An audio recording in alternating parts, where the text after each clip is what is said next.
In today's world, people feel lost in a sea of ideas. Which ones should we accept? Stay tuned because you're listening to Veracity Hill, striving for truth on faith, politics, and society. Here is your host, Kurt Jarris. Well, a good day to you, and thanks for joining us here on another episode of Veracity Hill, where we are striving for truth on faith, politics, and society. Very nice to be with you here, episode 151. Eventually we'll get to like 1,000 if we just keep doing this, Chris. It's going to be a lot of fun, week after week, bringing great material to you. Today we've got a fascinating story coming up. A former Mormon tells us about his journey and his reasons for finding and discovering evangelical Christianity.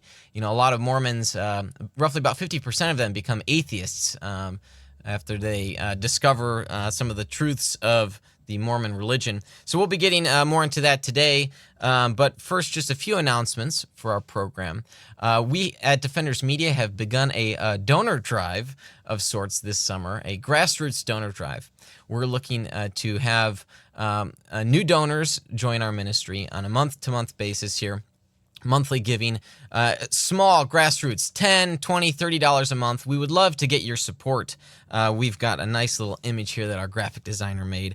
So if you could kindly consider joining our team of monthly supporters, you can help change the conversation on a number of topics in the news and theology, worldview, apologetics, politics, economics. That's what this program is about, helping to strive for truth on these various issues. And if you want to learn more about how you can do that, you can go to our website, veracityhill.com, click on that Patreon or Donate tab, and you can learn more. We would love to get your support. We've already had a few folks that have signed up and would love to help grow the number of supporters of our program.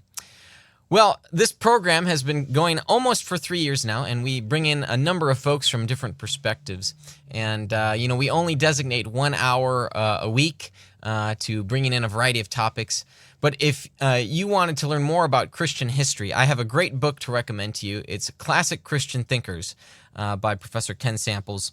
You know, many of us pick up Christian theology and history in a piecemeal way, making it difficult to understand its significance. In his new book, Classic Christian Thinkers, philosopher and theologian Kenneth Samples offers a masterful summary of the lives of Christianity's greatest defenders. The history of these 9 timeless truth seekers overflows from the pages of the Bible into history itself. Take a step toward a richer faith by visiting reasons.org/veracity and order your copy of Classic Christian Thinkers today. And we had Samples on our program a couple months ago to talk about that book. So if you want to learn more, you can watch our episode on that, or you can go ahead and order that book. You can go to reasons.org/veracity. And so it's just a great tour de force of the Christian thinkers. And I know our guest today is a fan of one of those Christian thinkers, Aquinas, Dr. Corey Miller. He is the president of Ratio Christi, and he's also taught at Indiana University, Kokomo for about 12 years. Corey, thank you so much for joining us on our program today. Great to be here with you. Yeah, it's we've had a number of times now to run into each other in person, traveling the country. Yes. You travel a lot more than I do. You're gone probably like every other weekend, it seems, in different places. But don't have my passport number memorized yet, but maybe soon. Nice. Now, you have a fascinating story, and you talk a little bit about your journey, but more so the reasons in your recent book, Leaving Mormonism, Why 4 Scholars Changed Their Minds.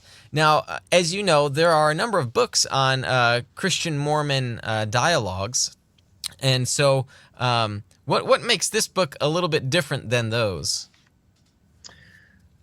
I think the authorship and the experience by the authors. Never before has there been a book out by a collection of authors who were all former Mormons, so former insiders, current broadly evangelical, so now looking out but not throwing the baby out with the bathwater, and possessing an academic doctorate. 3 of us have PhDs and 1 an education doctorate. Yeah. So it's sort of the number of qualifications here, former Mormons. Now, some of you here in the book, you were raised it, some even converted, is that right? Yeah, 2 of us are genealogical Mormons, born into it with a history, and 2 were converts into it and served at BYU, either in the grad school or on faculty. Wow, that's fascinating when you get academics there, because for many Christian apologists, we like to say, well, if you just look at it historically, analyze it, be a scholar when it comes to the religion, you would think it would help lead people away. But yet, some of these scholars, even over at BYU, they just hold to a different view. It's I guess a very much a different epistemology they have on Right. On these matters. So we've done a show on Mormonism before, but before we really jump into it and your journey, maybe you could spend a few minutes here and tell us about the Mormon religion. So Mormonism is based on an alleged revelation of God. Modern revelation is a linchpin in Mormonism. An alleged revelation of God where Joseph Smith, the founder, was wondering which of all the various religions, and at that time what he meant were Protestant denominations essentially, up in the New England area, which of those are true? Which church is the true church? And he was confused because the Methodists wanted him to join them, and the Congregationalists and the Presbyterians, all these tent revivals happening. And so as the story goes, he went off into the wilderness to pray, cites James 1:5, if any of you lack wisdom, let him pray, and God will give him this wisdom. And he goes off into the forest to pray, into the grove. And he's given an appearance by God, maybe God and Jesus or some angels, depending on the version of the first vision. But God and Jesus appeared and told him that he was to join none of them because all of their teachings were an abomination. They had all totally apostatized. And he was to be the one to restore the truth and the priesthood, most importantly, on the face of the earth. And so those two necessary and jointly sufficient conditions are required to get Mormonism off the tarmac. There had to be a total apostasy from the face of the earth to function authoritatively for God. And then second, there has to be a restoration. And Mormonism, a particular branch of Mormonism, I might say, is that restoration. There's been over 400 since Joseph Smith died. Wow. That's a fascinating journey that he had. It's to think that all of these Christian denominations have gone astray. There, this great apostasy that's occurred certainly is a bold claim. That everyone up until this time has been confused, lost. Now, of course, getting into Mormon theology, whether there are people that even survived that great apostasy or there were true believers during that time is another matter. And Right. and you certainly get into the reasons here. But first, let's go into your story, your journey. You said you were born and raised as a Mormon. Yeah, born in Salt Lake City, Utah. I say in the book I was a sixth-generation Mormon, but I lied. I was actually a seventh-generation Mormon. It was a short-sightedness on my part. I was aware of the seventh, but I was so fixated on one particular member, John Scott, that I just went back to him. And I've found more information out about him just in the last 2 months. But very fascinating because I'm a history buff. I've been to his tomb. I've taken my kids and my mother there. You can see on the tombstone in Salt Lake the names of all of his wives. He had 5 of them and 37 children, of which I'm a descendant. Wow. And so some of my family say that I come from healthy stock, and that's what they mean by that. Wow. Okay, so Salt Lake City, born and raised. Was it a typical upbringing? Were you going to the ward every Sunday? Part of it was typical, part was not. Yes, when I was raised, I was going to the ward every Sunday. I would be there for everything from the mundane cupcake day, the Boy Scouts, which was essentially Mormon Scouts at the time, so integrated were the two, the church dances, church basketball, all that kind of stuff. But I got my CTR ring. I was pretty peeved that I lost it. Was it stolen? I don't know. I'm still wondering to this day. But it was the Choose the Right ring that every little kid gets in Mormon primary classes, and I was faithful going as a small child, And when I got into adolescence, that changed. But the reason it changed was not because I had rejected Mormon theology as much as I had my immediate Mormon sociology for hypocritical frustrations, I think. If you can, tell me more about that. So you left because of just the practical outworkings of Mormon religion? Yeah, and no one should judge a religion based on bad fruit that they Yeah, experience. But right. in my case, I had, and this is where my non or atypical Mormon upbringing comes in, is my mother and father were both the black sheep of their respective families, and they weren't married. My mom was a smoker, and if you know Mormon doctrine, that's a definite no-no. That's a major violation of the words of wisdom, and it'll keep you potentially out of the celestial kingdom. So in any case, I didn't feel warm, didn't feel welcome. I was a poor kid growing up, single parent home with a mom who was a smoker, and that just didn't fly very well. So my immediate circumstances and relationships, I felt like were, I was kind of ostracized. That was my feeling anyhow, and I didn't care for the community. But I never stopped believing in God. In fact, because I wasn't raised with a father in the home, I always took joy in the fact that I had a heavenly father, and I never rejected that notion of God until I had a genuine biblical Christian experience. And so, all right, when was it? So you were a teen when you sort of became disenfranchised with your the religion of your upbringing, which is fascinating. When I was a teen, I began to ask those deep questions of life. For some people, it's their teenage years. For folks, it's their college years. So there's a bit of a spectrum there. So how long was it then that you were disenfranchised until you became an evangelical Christian? Yeah, I would say my teen years, certainly up until I was 16, when I had a friend whose mother was Mormon, father was Christian. He had moved to California. He invited me that summer to stay at his home between sophomore and junior year. I could stay there the whole summer as long as we satisfied one criterion by his father, and that was to attend this non-denominational Christian camp called Hume Lake. And I thought, okay, no big deal. It's 1 week. We get to spend the summer at Santa Cruz Beach. What have I seen? Barely seen the Great Salt Lake. So that's going to be a phenomenal experience. But I get there, and the speaker talked about hell in a way that I'd never heard before in Mormonism. It really put my sin in perspective.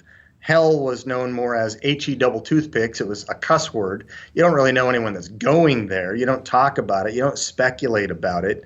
But when this guy talked, I resonated with the fact that I was a sinner, and grace made sense for the first time ever.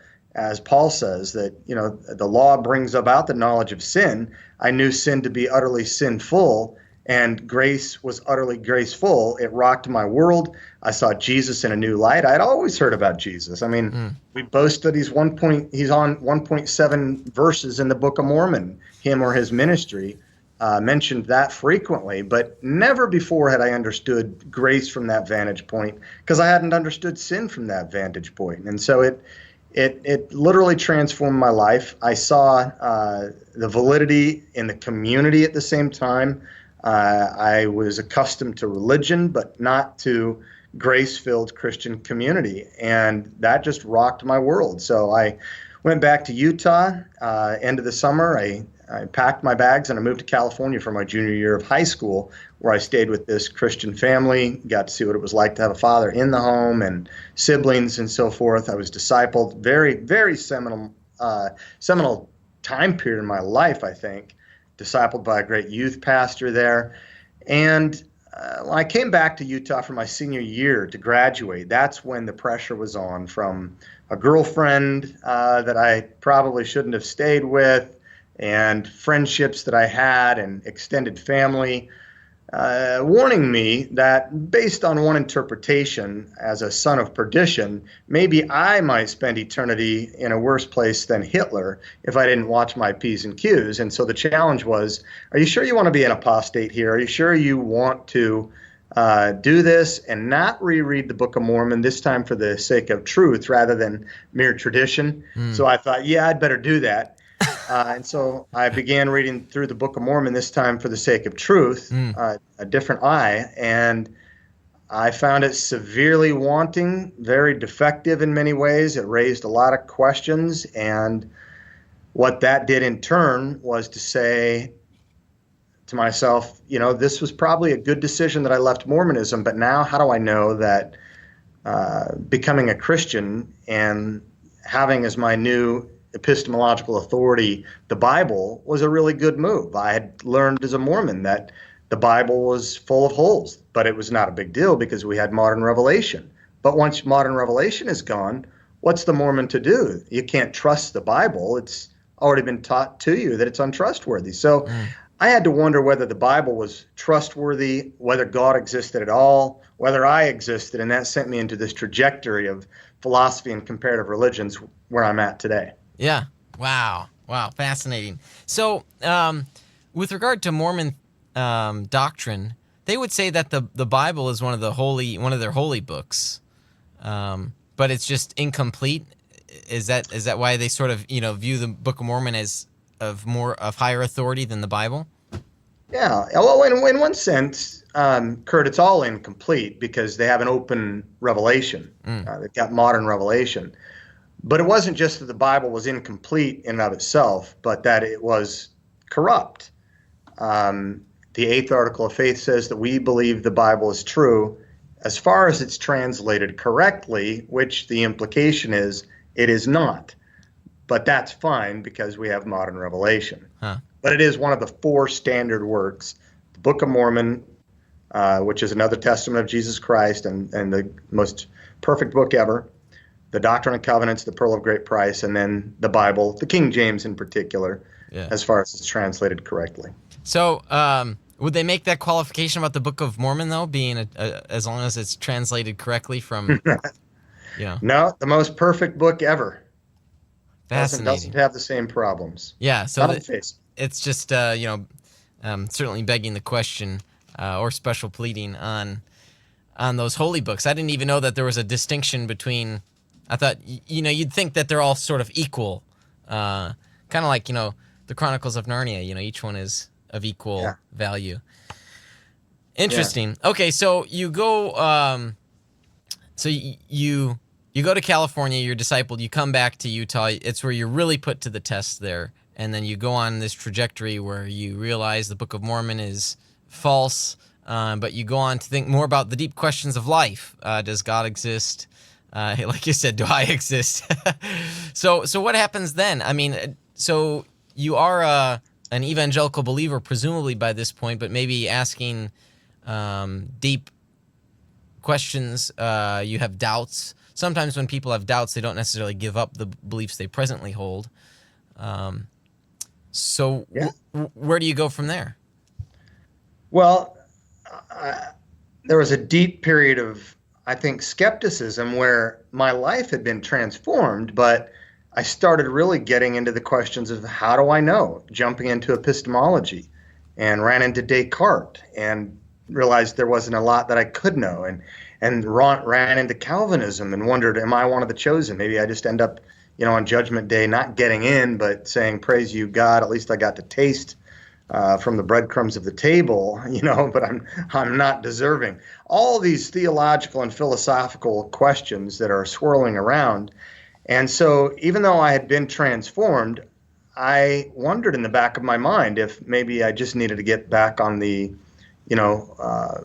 moral bandwagon and live my life appropriately, because maybe something else is true. It could be Islam, could be science, had something to do with the way that I had approached things. And so I really had to dive into comparative religions and philosophy for a while and try to figure some things out. And little by little, what started emerging was strong evidence confirming the Christian faith that got me more excited than when I first became a Christian, because now I actually had confidence. It wasn't just an existential encounter, a sense in which I'd had communion now with the God of the universe, but now I had a mission, and this was true, and there's good reasons behind it. I can give myself to this for all eternity because I think there is an afterlife, and I've got reasons for it.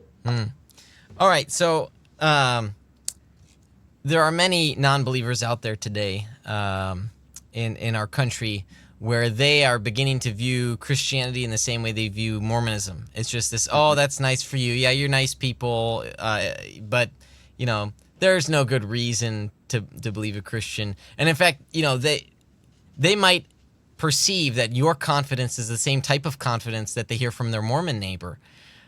So what sort of sets Christianity apart from Mormonism then to the outsider?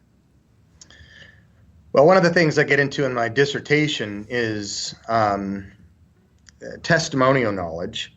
And I mentioned that at least in one of my chapters in my book as well.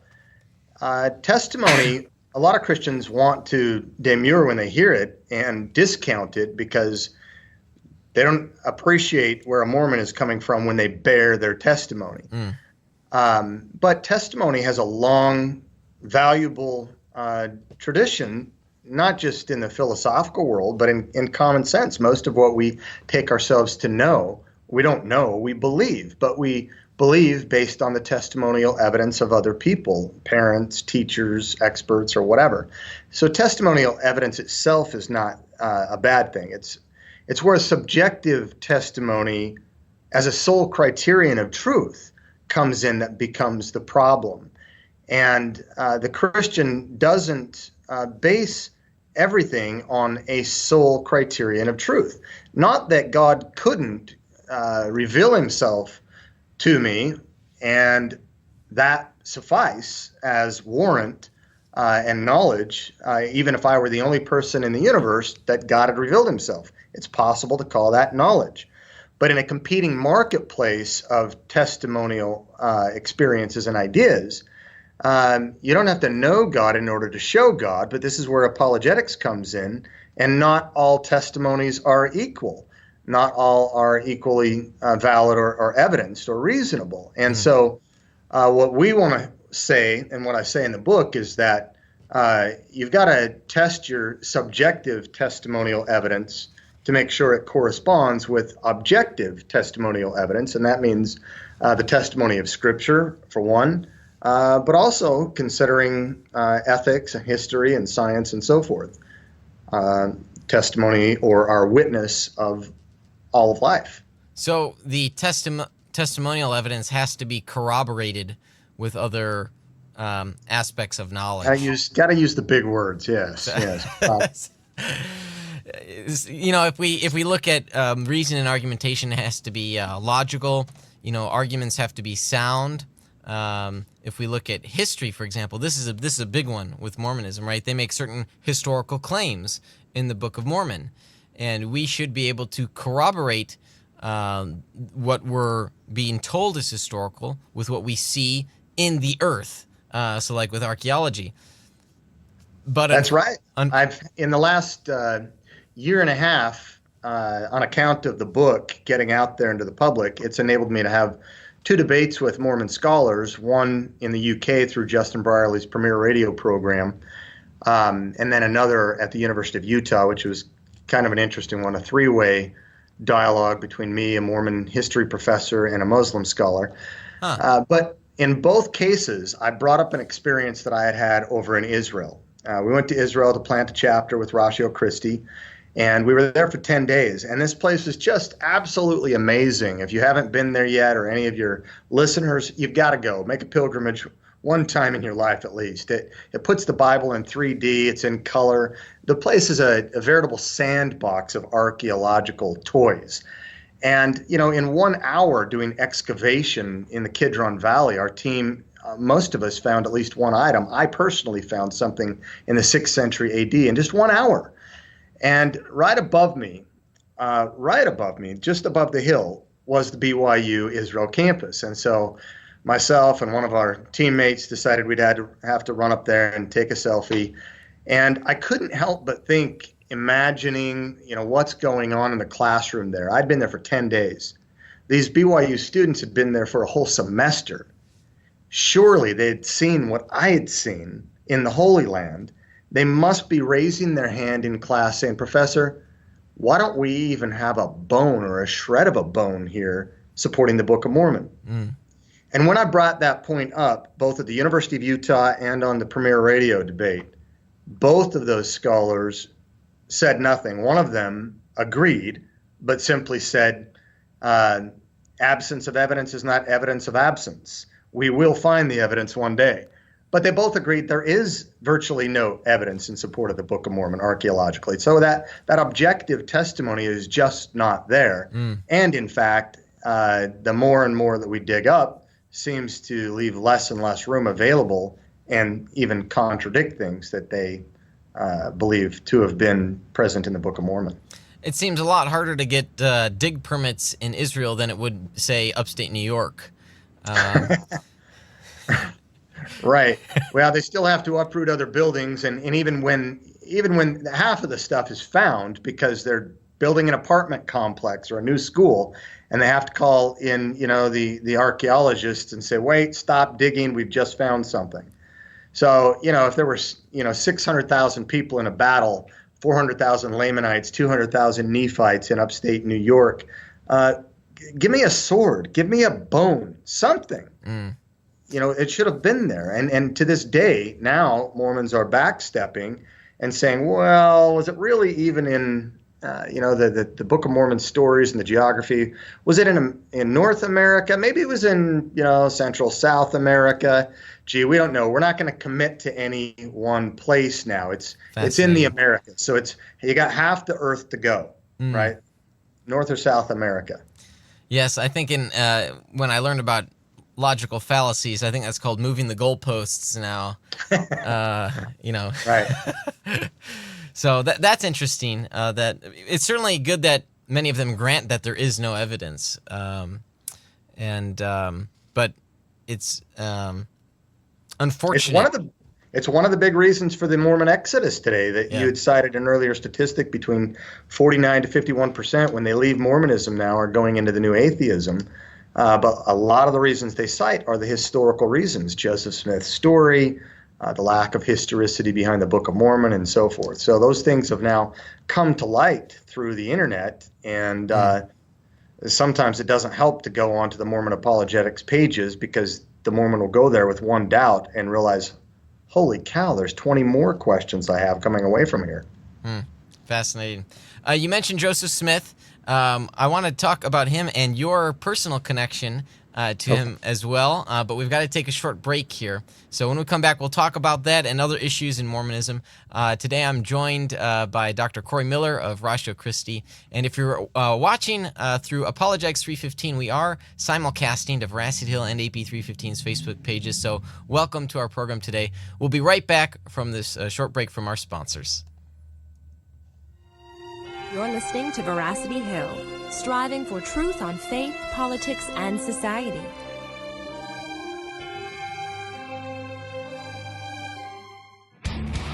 Evangelical Christians are talking about hell. What if we believe what we believe because we've always believed it? What if the gospel is really a matter of life and death? We want you to open your mind, open your Bible, and rethink hell. At rethinkinghell.com, evangelicals look at what the Bible says about hell, putting conventional and controversial views to the test. Let's say there's this Christian apologist. You love their message, but have trouble finding their videos, their articles, or social media posts. How do you stay connected to them? We're on it. Defenders Media uses the tools of the digital age to create content for your favorite apologists. We give them more screen time, more digital soapboxes, and more presence to deliver more of the content that you love. That's what we do. I know that social media is important to those of you who follow my work. Many respond to my videos and posts on Facebook and Twitter, but it becomes impossible after a while to keep up with it all and to continue with research. That's why I'm thrilled that we have found a solution, Defenders Media. Whether it's a website, whether it's printed material, whether it's a question on graphics, I cannot do what I do and reach my audience without the help of Defenders Media. They have been integral in helping me to reach my audience. Defenders Media ensures consistent content reaches your hand from today's leading apologists and apologetic ministries, like Mike Lycona, Apologetics 315, the Veracity Hill podcast with Kurt Jarris, and more. To learn more, text the word Defenders to 555-888, and we'll send you a free PDF of the top 5 ways to share the gospel online.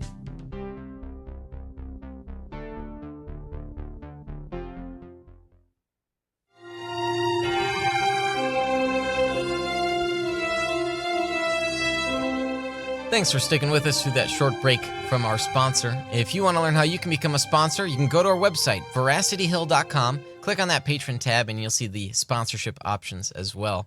And there are a number of different levels for sponsors, whether it's just a nice shout out at the end of every program or a link at our website, or if you want to play an ad during our break, we would love to get your sponsorship for your business or your organization. Well, on today's episode, I'm joined by Dr. Corey Miller, the president of Ratio Christi. Corey, before we jump back into our program, we have a segment of the show called Rapid Questions, and I didn't tell you about this. That was intentional. Just short questions we get to know a little bit more about you. It's 60 seconds, and so without further ado, I'm going to get it started. So are you ready? Hit it. Taco Bell or KFC? Taco Bell. What school did you go to? Oakwood Elementary School. What's your most hated sports franchise? Oakland Raiders. Pick a fictional character that you'd like to meet. Bugs Bunny. What type of music do you listen to? 80s and country. If you could eat lunch with one famous person, who would it be? Well, Donald Trump, the most powerful man in the world right now. Let's see. Do you love your job? Careful how you answer. Absolutely. Yeah. I'm bored. Where would you like to retire? I have no answer for that. That's a good question. A happy wife is a happy life, so a lot depends on her being here. Nice. Are you a morning person or a night owl? Night owl. What's your best childhood memory?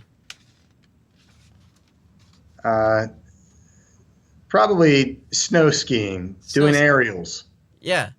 I mean, it's a long way from the mountains of Salt Lake City to the cornfields of West Lafayette, Indiana. Yeah. Do you miss the mountains much? Absolutely. I appreciate Indiana more now that I have a motorcycle because I can drive off into the sunset and there's a new beauty there. Yeah, there is.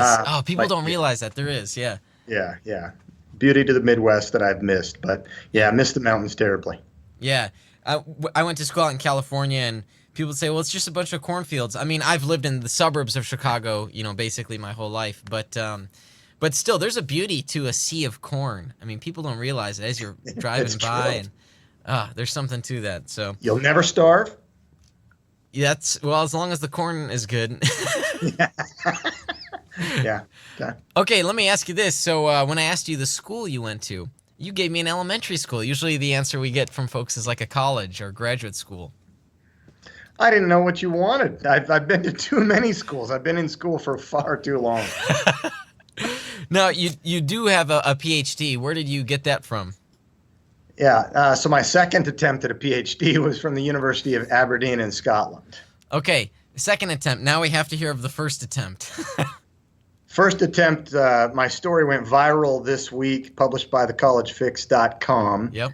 And I feel like my PhD there was a bit sabotaged. I was forced out of it through having no one that would be my advisor. And without having an advisor, you can't even register for research hours. And without having that for a semester, you're gone. And it was over the fact that I was told my dissertation had too much of a faith perspective, unquote, even though part of my dissertation was on the virtue of faith. And Aberdeen picked up the exact same topic and published it. Wow. Fascinating. And you went through an ordeal. I mean, it was a multi-year ordeal with that first attempt, wasn't it? Yeah, I was there for 5 years. I already had two other master's degrees, and a third master's degree is about useless. I mean, they already say, what's the difference between a philosophy degree and a pizza? One feeds the family. So I spent 5 years for what? But I feel like, in God's sovereignty and his economy, he battle hardened me for what I'm doing today. And so it wasn't a waste of time. I'm not bitter. I think I'm better for it by the grace of God. It helped me understand more of what's going on in the universities. And it was out of that I really developed a passion to reach professors with the idea that if you can get the professor, you can get their classroom too for 30 years. All right. You've got a banner in the background. You talked about how you've been prepared for battle here. I am even wearing some of the older gear since you guys have rebranded. Tell us a little bit about Ratio Christi and what you guys do. Ratio Christi has been around for about a decade, 8 years as a 501c3, and the mission is to equip students and professors with historical, philosophical, and scientific reasons for following Jesus. We envision thoughtful Christianity, which resonates with the heart in compassion and with the mind in contemplation. And we want to see lives transformed on campus today so that we can see the culture changed tomorrow. We have apologetics clubs at major universities from Rutgers to UCLA. And in the Philippines, where I just came back from, we just launched in a partnership with the first master's degree in apologetics in the Southeast Asian arena. And we've got chapters in Africa, Canada, a study center in London, Pakistan, and other places. Professors ministry and high school ministry as well. You mentioned UCLA. I saw in the small news here something with Ratio Christi and a UCLA student happened. Tell me about that. Yeah, I had to retract because we've got some complexities going on. But conversion is genuine, and it's not the first where we've had something like that happen. And the president of another campus club closes down shop and now, as a Christian, works with us. Yeah. So I've got to put the details of that on hold. But sure. Yeah, it's glorious to see God having some significant impacts on the campuses. Yes. You've had other scenarios like that where you say, for example, have the president of a secular student organization leave as a result of converting to Christianity. So. Yeah.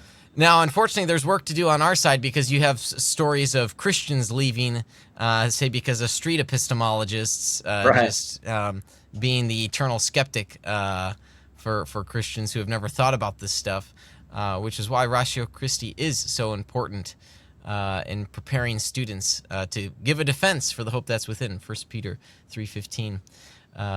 Right. Okay, so let's get back to the topic today. We're talking about leaving Mormonism. We've talked about your journey out of it, and I certainly want to talk more about the issues. We got a little bit into that in the first half of the program. But your connection to Joseph Smith, I got to hear about this. Okay. So my ancestor, 6 generations back, John Scott, Colonel John Scott, was a member of the Mormon Battalion. He was Joseph Smith's one of his personal bodyguards.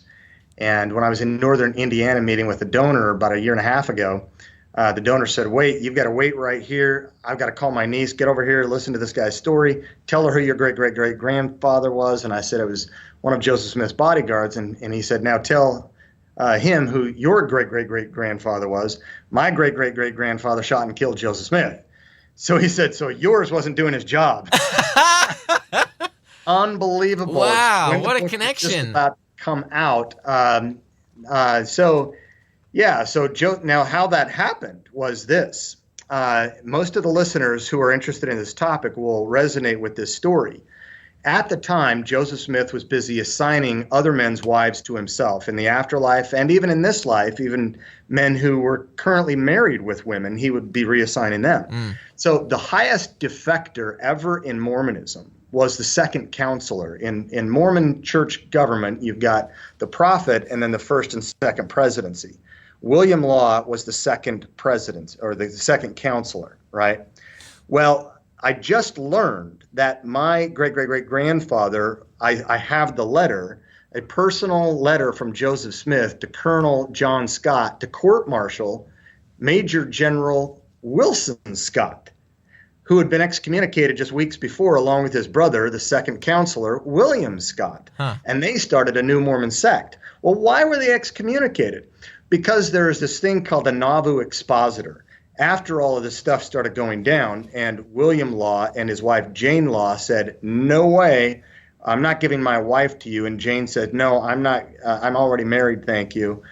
They decided to put out a newspaper publication, the Nauvoo Expositor.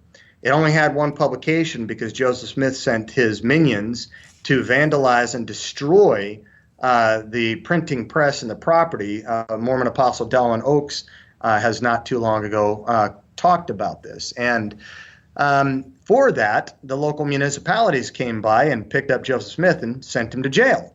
And not long after that, as the story goes, he was shot and killed. So why was he shot and killed? Why was he put in jail? Because of this issue of getting other men's wives to be his own. My great-great-grandfather, John Scott, was a follower of his. His father, Jacob Scott, who was very good friends with the Laws, decided to peel off and start this new Mormon sect. John said, "Dad, take the hand to show you my faithfulness to Prophet Smith.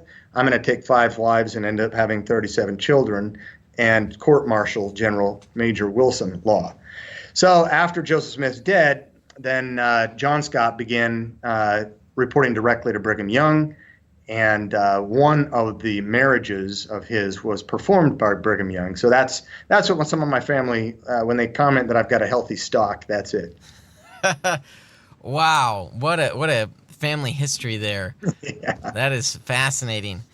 So yeah, you come from a long line of Mormons then, and that's to move away from that tradition. I'm sure there was a lot of pressure back in Utah when you were a teenager. Yeah, for some more than others, but in my case, because I had that immediate family buffer zone where my mother was not what you would call an active Mormon. Sure. Sometimes we call that Molly Mormon. Sorry, you call it what? We call it a Molly Mormon. Molly Mormon. I haven't heard that term before. In Utah, Napoleon Dynamite, you would appreciate that show much more too if you came from Utah or had a Mormon background. But a Molly Mormon, someone who is an active Mormon, tries to do their best, as the CTR ring, is pursuing worthiness to be temple worthy, to get married in the temple, and ultimately pursue celestial glory and do the same thing God has done. Huh. Fascinating. There are just so many different rabbit trails I want to go down. Like, you were told that you'd be in a worse place than Hitler. Correct me if I'm wrong, though, but there's no view of hell, at least as an equivalent in the Christian means of eternal separation. It's just sort of different levels of glory. Is that right? Yeah. So there's 3 degrees of glory of heaven: the celestial, the terrestrial, and then the telestial kingdom. And then you've got, the second death, which is where you've got the sons of perdition, Satan and his followers. And on my interpretation, it would include apostates who knew the truth and left Mormonism and then maybe spoke out against it as well. So hell is sometimes associated with, spirit prison, where Jesus went and spoke to the spirits who were in prison. Mormons baptize people for the dead so that they can have the proper priestly baptism, and then they'll hear about the Mormon story and the gospel according to Mormonism there and have an opportunity to go to one of the 3 degrees of glory. Almost no one goes to where the sons of perdition would be. That's Satan and his followers, and on one interpretation, and importantly, where I was at the time, that was an interpretation that I was taught applied to me if I wasn't careful. All right, in your second chapter here of the book, in Leaving Mormonism, and for those that are just joining us, here it is by Kregel, Leaving Mormonism, Why 4 Scholars Changed Their Minds. You talk about sort of some of the foundational issues with Mormon doctrine and theology. We've maybe covered a little bit about that. There's one, say, on salvation. So what's the issue with salvation there in Mormon theology? Yeah, in that chapter, I cover 3 essential issues. One is essential for dialogue, and that is the testimony. Most Christians get frustrated with that. They don't know how to deal with it, but it is an essential point for dialogue that you've got to be able to subvert to have a serious conversation about the essential doctrines of salvation and who is God, both of which find their segue in the person and work of Christ. So in Mormon soteriology and their doctrine of salvation, they've got a conundrum. The pop Mormon view is try your best, and God will make up the rest. And that's what most Mormons tend to believe. And that's why there's no real urgency for thinking about, serious repentance. If I'm wrong, I'm simply wrong. I'm still a good person. I'll go to one of the degrees of glory. They don't see this sin as serious as historic Christianity has treated it, as the Bible treats it. And on the other hand, there's this idea in the Book of Mormon. It does not teach try your best and God will make up the rest. Neither is one of their key prophets, Spencer W. Kimball, in his book, The Miracle of Forgiveness. It teaches become perfect by this lifetime or else. And I knew of this as a young child, and I was a serious Mormon as a young child. So serious that I delayed my baptism at age 8, which is the standard age to get baptized, because I knew, at least, I was being taught that when you get baptized, it's baptismal regeneration. It's part of salvation. You've got to get it by the requisite priesthood, the Mormon priesthood, for it to count. And when you get baptized, it's like, washes away your slate. So you've got this blank slate. But what happens if I sin after this? Well, you're going to get these little black marks on your slate. And I'm thinking, to get into celestial glory, I know the Book of Mormon said that no unclean thing can enter. I knew that as a child. And so I decided what I would do is I would wait until I was 88 years old on my deathbed, beat the system, and I'd get baptized and I'd get into celestial glory. But in fear and trembling, I thought, what if I get hit by a semi-truck before that, having failed to be baptized by the proper priestly authority? I'm doomed. And so I got baptized at age 9. But in Mormonism, there's this conundrum. Pop Mormonism is believed and taught, try your best, and God will make up the rest. But the Book of Mormon does not teach that. There are no 3 degrees of glory. There is only heaven or hell. And there is a timeline by which your perfection must be done. And it is in this lifetime. And Spencer W. Kimball, who was an apostle for 20 years and a prophet for 10 years, you combine Paul's and Moses' authority together in one man. He writes one big volume to be his legacy book, and it's about how to get your sins forgiven. And it is crystal clear that trying is not sufficient in that book. Perfection is, and it must happen by this lifetime. I want to ask you, I've had some interactions with Mormons, and I know I referenced earlier the fallacy of moving the goalposts.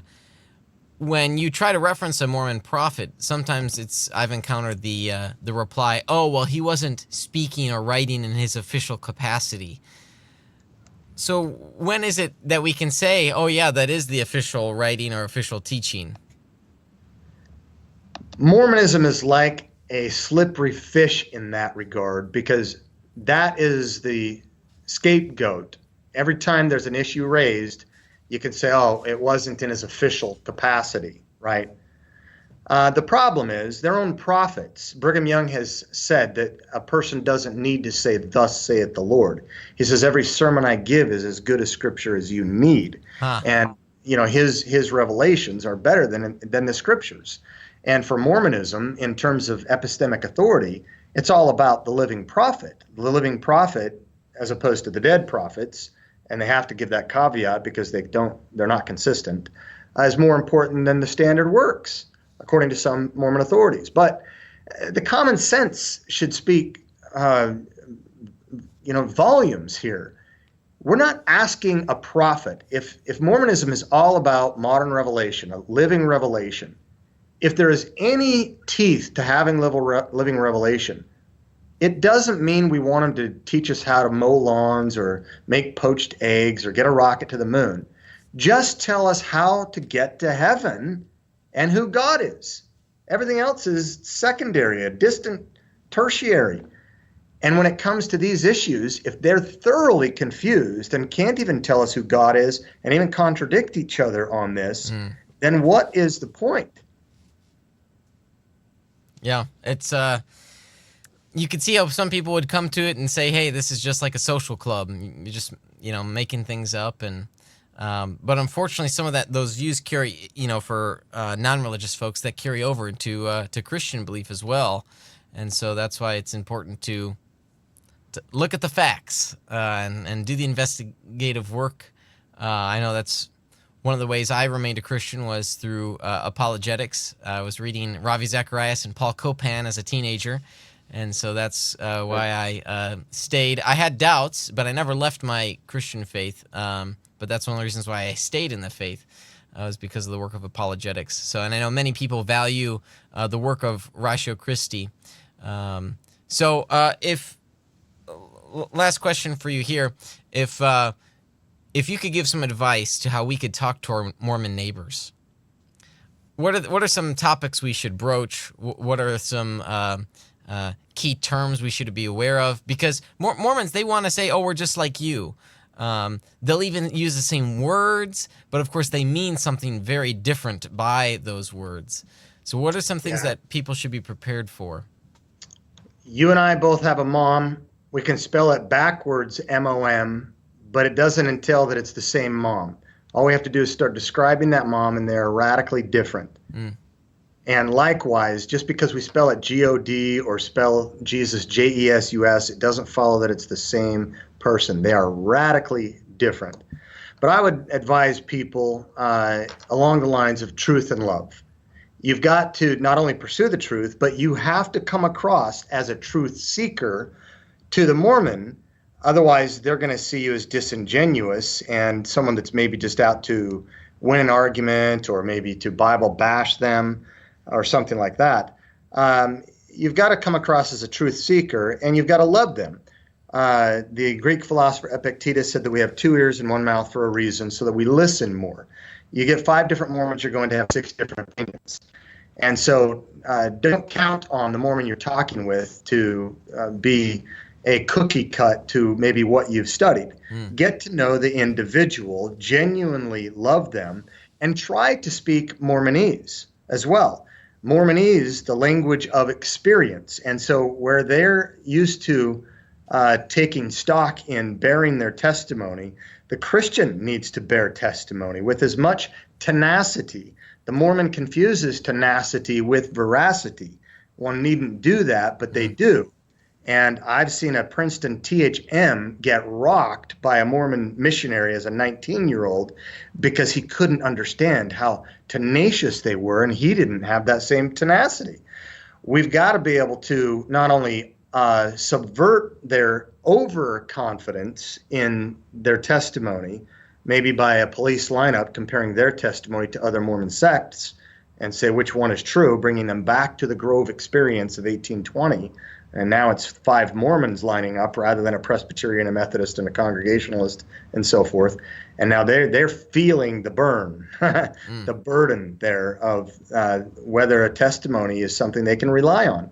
So that when you get to the meat of issues of salvation and the nature of God, they're not going to sit back on that testimony and rest comfortably anymore. They're going to be living in doubt with that area that to the average Mormon, that's the buck stopper when it comes to authority. There are the scriptures, there is the prophet, and there is the testimony. But for the average Mormon, it's the testimony. I don't care what you show me about Joseph Smith. I have a burning in my bosom, and I know that it's true. You've got to deal with that, and I tell you how in the book. There's another book that Sean McDowell and Eric Johnson put up a little while ago, too. It's Sharing the Good News with Mormons. Practical Strategies. I've got a chapter in there, and about 20 other people have chapters too. Nice. Same idea. Wonderful. If people want to learn more about how they can get invested in Ratio Christi, where should they go? RatioChristi.org. Awesome. And there you can learn about all the different the groups there, and like you said, you guys are all over the planet, and just growing. It's one of those ministries that just blossomed. You know, you guys were having chapters start up, and you know, to manage it all was becoming a difficulty because it was so needed. People realized, hey, this is needed. Not just, you know, your typical campus religious group. Hey, why don't you come play ping pong, that type of thing. Yeah, that's right. But 2 steps forward, 1 step back. We're growing though. Yes, wonderful to hear. Corey, thank you so much for joining us on our program today, and God bless you and all the work that your organization is doing. Thanks, Kurt. Love you, your kindred spirit, and your program. Thank you. Thanks. We'll be in touch. All right. All right. Well, I'm looking forward to the next couple weeks coming up. Especially, we've got an interview coming up with Winfield Bevins, and we're going to be talking about tradition and liturgy. It's going to be a fascinating discussion. I'm sure Ted Wright's going to join us for that as well. He's read Winfield's book, and it's interesting that we think of liturgy as this ancient thing, but as I chatted with Ted probably a few weeks ago, even contemporary services do liturgy. And so we all do liturgy. It's just a question of, well, what is the liturgy? So we're going to be looking at that in a couple weeks. Looking forward to that interview. If you haven't yet, I want to encourage you to like us on Facebook, follow us on Twitter, and if you really are a fan of the show, please subscribe on iTunes and the Google Play Store. And also be sure to give us a kind review as well. It's great for folks that are just coming across our podcast for the first time. They want to learn more about what the show does.